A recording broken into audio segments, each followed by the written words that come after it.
So here we have the Nissan Qashqai N connector on an 18 plate. I'm going to start off by showing you around the outside of the car, and then we'll hop in and run through some controls on the inside. But from the outside you can see it's a 5-door car with alloy wheels and tinted windows. Let's start off inside the boot and then work our way around the rest of the car from there.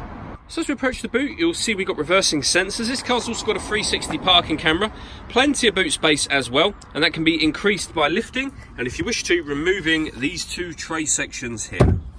Okay, so we're just going to work our way down the other side of the car here, and then we'll hop in and run through some controls on the inside. But now that we've done a full circle of it, you can see it's in lovely condition the whole way round. Just briefly before we climb in, I think it's well worth seeing the interior from this exterior point of view. There's plenty to run through on the dashboard, so let's hop in and we'll do that now. Okay, so now that we're inside the car, we're going to start with the dials. On the left-hand side we have the rev counter, and the right-hand side we have the speedometer and fuel gauge. In the middle you can see the total miles for the car are 12,907. The information that's displayed above that can be changed for various different bits of fuel economy information and other menus. So for example, satellite navigation that you can see just there, and then FM, so that will show you what radio station you listen to or what music you listen to, driving aids, and eventually back round to the beginning again. The buttons I was using to do that are these ones on the left hand side just here. We also have stereo controls over that side as well.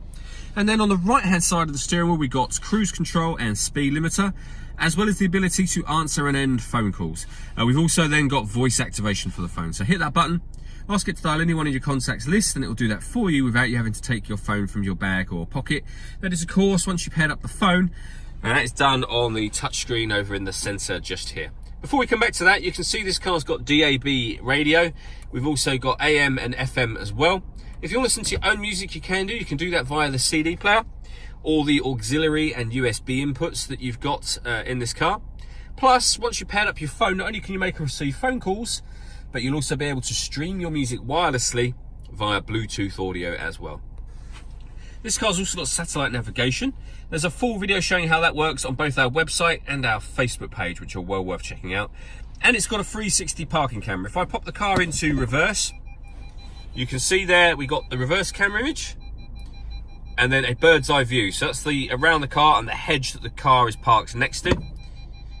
You could go a couple of steps further than that. You can actually put the front facing camera on and you can see the hedge just there and the bird's eye view, or a front facing camera and the front passenger side wheel camera. And these guidelines that are here help you line up in parking spaces. It does make it very easy to park this car. Below that we've got dual zone climate control, so you can adjust the passenger temperature and the driver temperature, the direction you'd like the air to be distributed in, the fan speed up and down from here, and then hit that button to turn the air conditioning on, or hit auto and the car will now maintain those temperatures by taking control of the fan speed for you, which you can see it doing. You can override that whenever you wish to turn auto off completely. Below that we have a 12-volt charging socket and electronic handbrake. We then have a 6-speed manual gearbox, and inside the central armrest, the auxiliary and USB inputs that I mentioned previously, and a second 12-volt charging socket. The last thing I wanted to talk about is the panoramic glass roof on this car.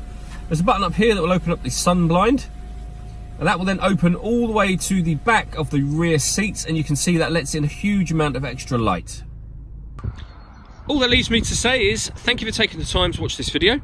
If you'd like to come and see the car in person and have a test drive, please feel free to call any of our MJA sites. We'd love to hear from you soon.